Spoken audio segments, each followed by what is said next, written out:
ወይዘሪት ሄርሜላ ይሄ ነበር የቀራት። እንግዲህ የቀራትንም ዛሬ ለሩታ ዝርግፍግፍ አድርጋ ተናግራለች። እሱም ባሏን እንድተውላት ነው። ምን አይነት አይን አውጣና ደፋር ሴት ብትሆኝ ነው ግን ሄርሜላ? አንቺም ደግሞ ከአንቺም ብሷውን ክብር ለማስተማር ትፈልጊያለሽ እንዴ ለሩታ? አንቺ የትኛው ክብር ያለሽ ነው ሲጀመር? ከባለ ትዳር ወንድ ጋር እንደፈለገ እየፈነጨሽ እየተለጣጠፍሽ ልጥፍ። ሰላም ሰላም፣ ውዴ ቻናል ቤተሰቦች እንዴት ናችሁልኝ? ደህና ናችሁ? ሰላማችሁ ይብዛልኝ። እቺ ልጅ የድፍረቷ ድፍረት ከተከበረ ግቢ መሄዷ ሳያንስ እናት አባት ቤት ያሉበት መሄዷ ሳያንስ ጭራሹኑ በይፋ እንግዲህ ባለም በአደባባይ ካሜራ ደቅና ባልሽን ለኔ ተይው አንቺ መንከባከብ አልቻልሽም ብላ ለሩታ ማስተማር ፈለገች። አንቺ ራስሽ ክብረ ቢስ ጋጠ ወጥ ነሽ ሄርሜላ ማለት ነው። በጣም ባለጌ ሴት ጋጠ ወጥ። ሲጀመር ከመጀመሪያውኑ እርጉዝ እያለች ወደ ሩታ እንዳይሄድ አንቺ አብርሃምን እየኮለምሽ በሆነ ነገር እያሰርሽው ብቻ በስጦታም ይሁን በምንም እየደለልሽው እያሰርሽው ሩታ 9 ወር በሙሉ ብቻዋን እንድታሳልፍ አደረግሻል። አሁን ደግሞ አራስ እያለች ምንድነው ከራሷ ላይ የማትወርጂው?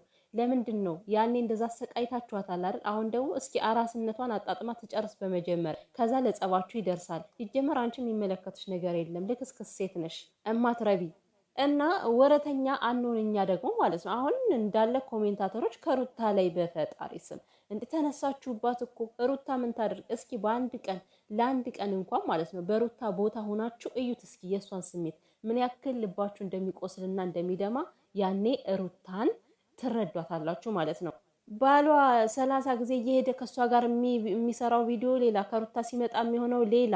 ከሩታ ጋር መጥቶ ሰላም ሰላም ተጫውተው ምናምን ደስ የሚል ቪዲዮ ለቀው እንደገና ደግሞ ሌላ ቀን ስታዩት ከሷ ጋር የሚሰራው በቲክቶክ የሚሆን በዩቲዩብ የሚሰራው ነገር በጣም ደባሪ።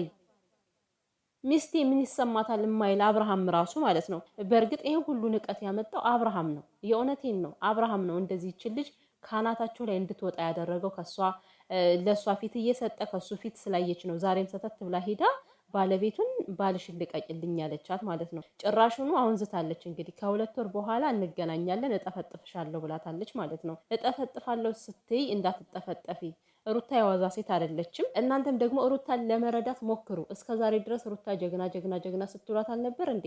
ዛሬ ምንድነው ባንዴ ተገልብጣችሁ ሄርሜላ ትክክል ሄርሜላ ትክክል? ምንድነው ትክክል የሆነችው? ልክስክስ የሰው ባል ይዛ ስትልከሰከስ የከረመች ሴት ምንድነው ሲያውን ትክክል የሆነችው? እሷ የቱ ጋር ነው ትክክል የሆነችው? አብርሃምን እያማለለች የሳበችው እሷ አይደለችም እንዴ?